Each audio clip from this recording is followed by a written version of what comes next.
Good afternoon world. आज के आमी এই যে পেঁপে কুড়িয়ে নিয়েছি, পেঁপে কুড়ানো দিয়ে আর এই ছোলার ডাল দিয়ে আমি একটা তরকারি বানাচ্ছি। তো সেটা কিভাবে করছি চলো দেখতে থাকো। এই পেঁপে কুড়িয়ে নিয়েছি আমি স্টিলের ইয়ে দিয়ে, কোড়ান দিয়ে।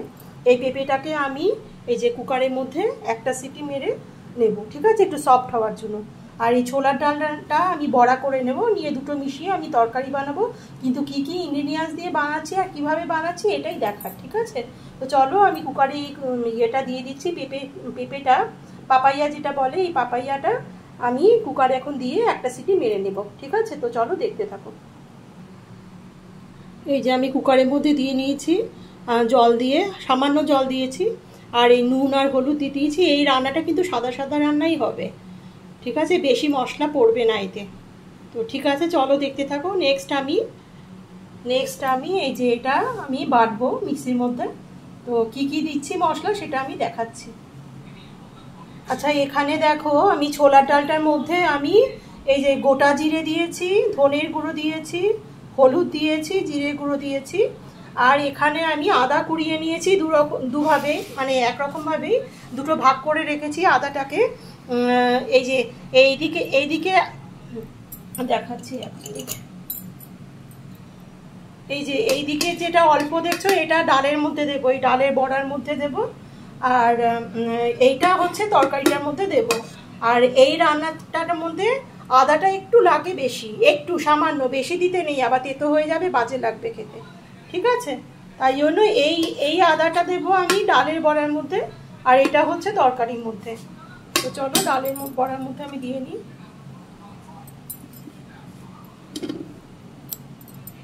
এই যে এই কটা ইনগ্রিডিয়েন্টস, এটা ছোলার ডালের মধ্যে এই কটা ইনগ্রিডিয়েন্টস লাগেই। তোমরা দেখবে আমি যেভাবে বানাচ্ছি সেইভাবে বানিয়ে দেখো। ছোলার ডালের বড়া ভীষণ টেস্ট হয় খেতে, খুবই স্বাদ হয় খেতে, ঠিক আছে। তো চলো দেখতে থাকো আমি কিভাবে বানাচ্ছি জিনিসটা। এটা এখন আমি সবকটা মিক্সির মধ্যে দেবো, ডালগুলো এগুলোর সাথে একসাথে মিক্সির মধ্যে দিয়ে পেস্ট করে বড়া করব। আর এটা রাখলাম তরকারিটার জন্য, ঠিক আছে। তো চলো দেখতে থাকো। আজকে আমি একটু চিনিও দিচ্ছি রান্নায়, একটু মিষ্টি মিষ্টি হলে ভালো লাগবে।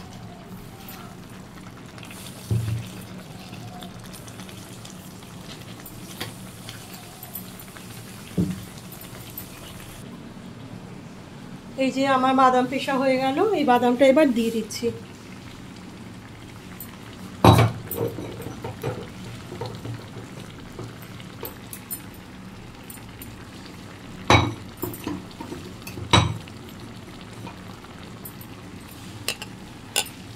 এটা টোটালি একটা নিরামিষ রান্না, কিন্তু কোনো পেঁয়াজ রসুন টসুন কিছুই পড়েনি। ভুলে গেছি, যাই হোক।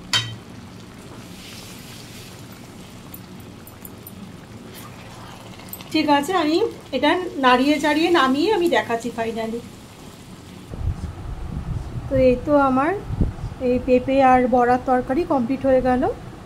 তো দেখার জন্য অনেক থ্যাংক ইউ। পুরো ভেজ আইটেম এটা, তোমরা রিকোয়েস্ট রইলো করে বানিয়ে খেয়ে দেখো, আমার ভিডিওটা ফলো করে, আশা করি ভালো লাগবে। থ্যাংক ইউ বন্ধুরা।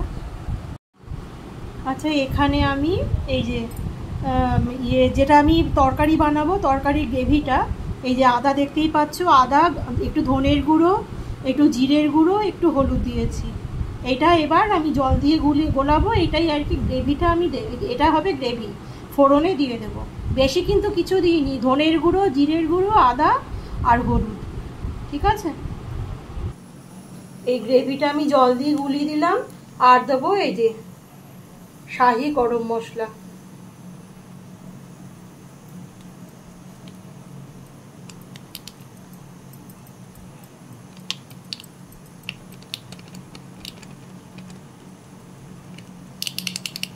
একটু বেশিই দিচ্ছি, ঘি আর গরম মশলা মিলে বেশ সুন্দর একটা স্মেল ছাড়বে।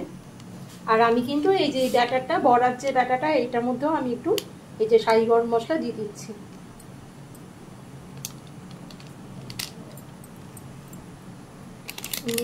আরটা আনতে হবে, যাই হোক এটার মধ্যে আমি একটু দেবো আর কি, শাহি গরম মশলা দেবো। তো ঠিক আছে বন্ধুরা, দেখতে থাকো তোমরা, ঠিক আছে। আমি এখন বড়াটা ভাজবো। আর একটু শাহি গরম মশলা ঘর থেকে নিয়ে আসছি, নিয়ে এসে আমি এটার মধ্যে অ্যাড করে তারপর বড়াগুলো ভেজে আমি দেখাচ্ছি কি করছি।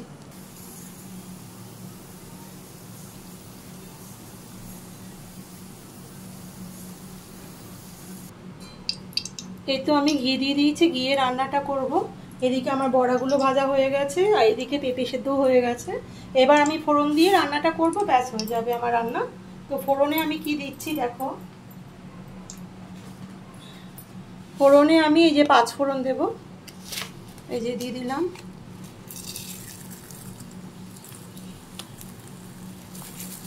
ঠিক আছে, কারণ আমার যখন জিনিসগুলো এতটা, তো আমার এতটাই ফোড়ন লাগবে। এই 5 ফোড়ন দিয়ে দিলাম, ব্যাস আর কিছু দেবো না। 5 ফোড়ন নিয়ে রান্না হবে। আর ওই যে গ্রেভিটা যে বানিয়ে রেখেছি ওই গ্রেভিটা দিয়ে দেবো। একটু ইয়ে হোক, একটু তেজপাতা দেবো, ব্যাস আমার ফোড়নটা হয়ে গেছে। এবার আমি এই যে মশলাটা গুলিয়ে রেখেছি এটা আমি দিয়ে দিলাম ফোড়নে। খুব সুন্দর একটা গন্ধ বেরিয়েছে।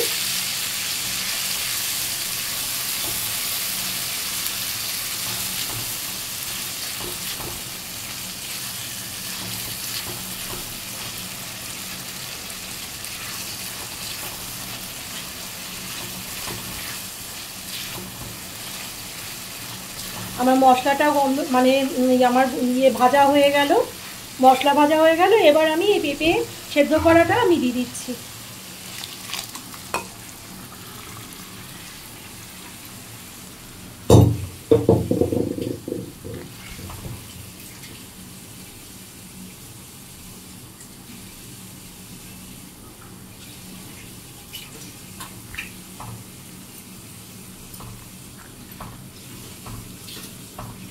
ব্যাস এবার এই যে পেঁপে সেদ্ধ করাটা যে মশলার মধ্যে মিশিয়ে টিশিয়ে দিলাম, কি সুন্দর একটা রং বেরিয়েছে দেখো।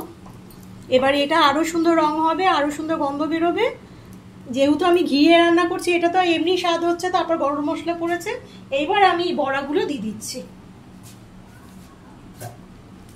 এই যে টোটাল বড়াগুলো আমি দিয়ে দিলাম। আমার লাইটটা কমে যাচ্ছে।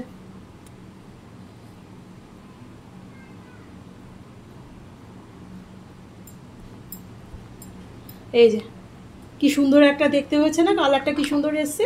এই বড়াগুলো নেড়ে চেড়ে আমি দিচ্ছি।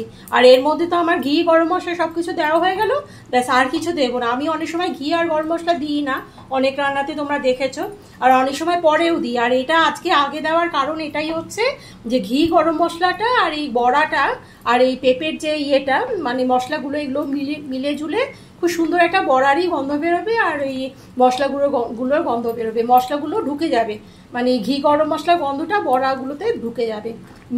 এবার মিলে ঝুলে বেশ সুন্দর একটা মাখো মাখো একটা তরকারি হবে। ঠিক আছে, তো বেসিক জিনিসটা দেখে নিলে তোমরা।